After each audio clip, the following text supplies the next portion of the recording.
Bapak, Mama, saudara-saudari yang diberkati Tuhan kita Yesus Kristus, sungguh sukacita yang luar biasa saya rasakan saat ini, di mana saya, pengajar Ana Widodo Nauptaek, dapat kembali menjumpai Bapak, Mama, saudara-saudari lewat acara Santapan Rohani Hosana.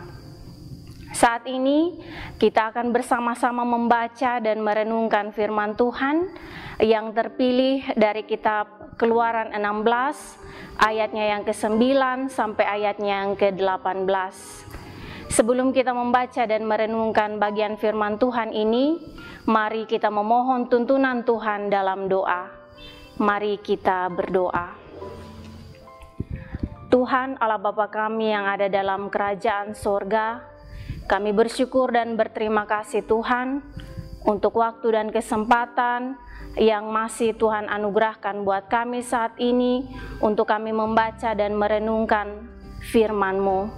Kiranya Tuhan Yesus memberkati kami semua Bapa, agar supaya apa yang kami baca dan kami dengarkan dapat kami laksanakan dalam kehidupan kami. Berfirmanlah Tuhan, karena kami semua anak-anak-Mu sudah siap untuk mendengarkannya. Demi Kristus firman Allah yang hidup kami berdoa. Amin. Keluaran pasal 16 ayatnya yang ke-9 sampai ayatnya yang ke-18 di bawah perikop mana Sabat. Kata Musa kepada Harun, katakanlah kepada segenap jemaah Israel, marilah dekat ke hadapan Tuhan, sebab ia telah mendengar sungut-sungutmu. Dan sedang Harun berbicara kepada segenap jemaah Israel, mereka memalingkan muka ke arah padang gurun, maka tampaklah kemuliaan Tuhan dalam awan. Lalu berfirmanlah Tuhan kepada Musa, aku telah mendengar sungut-sungut orang Israel, katakanlah kepada mereka, pada waktu senja kamu akan makan daging, dan pada waktu pagi kamu akan kenyang makan roti. Maka kamu akan mengetahui bahwa akulah Tuhan Allahmu.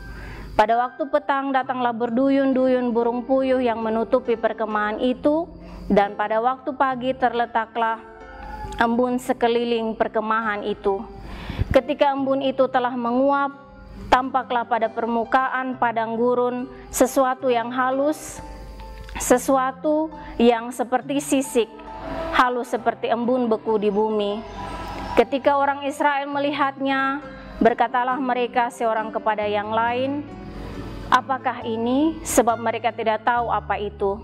Tetapi Musa berkata kepada mereka, inilah roti yang diberikan Tuhan kepadamu menjadi makananmu. Beginilah perintah Tuhan, pungutlah itu tiap-tiap orang menurut keperluannya masing-masing. Kamu boleh mengambil untuk seisi kemahnya segomer seorang menurut jumlah jiwa. Demikianlah diperbuat orang Israel, mereka mengumpulkan, ada yang banyak, ada yang sedikit. Ketika mereka menakar dengan gomer, maka orang yang mengumpulkan banyak tidak kelebihan, dan orang yang mengumpulkan sedikit tidak kekurangan. Tiap-tiap orang mengumpulkan menurut keperluannya. Demikianlah firman Tuhan, dan tema renungan untuk kita yaitu bersungut-sungut, tanda tidak bersyukur. Kekasih-kekasih Tuhan, sudah jadi hal biasa jika manusia selalu mengeluhkan kebutuhan hidupnya. Manusia mengeluh tentang apa yang akan dimakan, apa yang akan diminum, dan apa yang akan dipakai. Sebesar apapun berkat yang diterima, seakan tidak ada kata cukup. Karena merasa kurang, manusia mulai muncul pengeluhan, sungut-sungut, dan menggerutu. Salah satu firman Tuhan yang mencatat tentang hal bersungut-sungut ada dalam bagian firman Tuhan yang hari ini kita baca, yaitu dari Keluaran 16. Dalam firman Tuhan ini berkisah tentang bangsa Israel yang mengeluh saat mereka tiba di padang gurun Sin. Alasan kebutuhan atau urusan perut yang membuat bangsa Israel mulai bersungut-sungut. Mendengar sungut-sungut Israel, maka Tuhan tidak tinggal diam.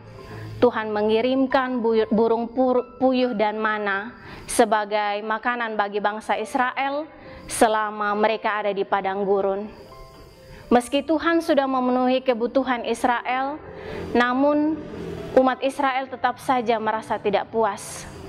Bahkan mereka terus membanding-bandingkan keadaan saat mereka masih tinggal di Mesir. Kita bisa membacanya dalam Bilangan 11, ayatnya yang ke-5 dan ayatnya yang ke-6. Kekasih-kekasih Tuhan, banyak orang Kristen tidak jauh berbeda dengan bangsa Israel. Selalu bersungut-sungut, tidak bisa bersyukur untuk berkat yang sudah Tuhan beri dalam hidupnya. Dari firman Tuhan hari ini kita belajar untuk tidak bersungut-sungut dan bersyukur dalam segala hal. Karena hidup yang selalu diwarnai persungutan adalah tanda bahwa seseorang tidak percaya akan kasih dan kuasa Tuhan. Kiranya Tuhan memberkati kita semua dengan firman-Nya. Amin. Mari kita merespon firman Tuhan saat ini dengan kita berdoa. Mari kita berdoa. Tuhan Yesus yang baik, terima kasih untuk firman dan kebenaran-Mu yang Tuhan sudah perdengarkan buat kami semua saat ini. Kiranya kami tidak hanya menjadi pendengar firman-Mu Tuhan, tapi lebih daripada itu, kami mampu untuk melakukannya dalam kehidupan kami hari lepas hari. Ini doa dan harapan kami Bapa, ampuni kami Tuhan. Dalam nama Tuhan Yesus kami berdoa. Amin. Bapak, Mama, saudara-saudari yang terkasih, inilah akhir dari santapan rohani saat ini. Sampai jumpa lagi di lain waktu. Tuhan Yesus memberkati kita semua. Shalom.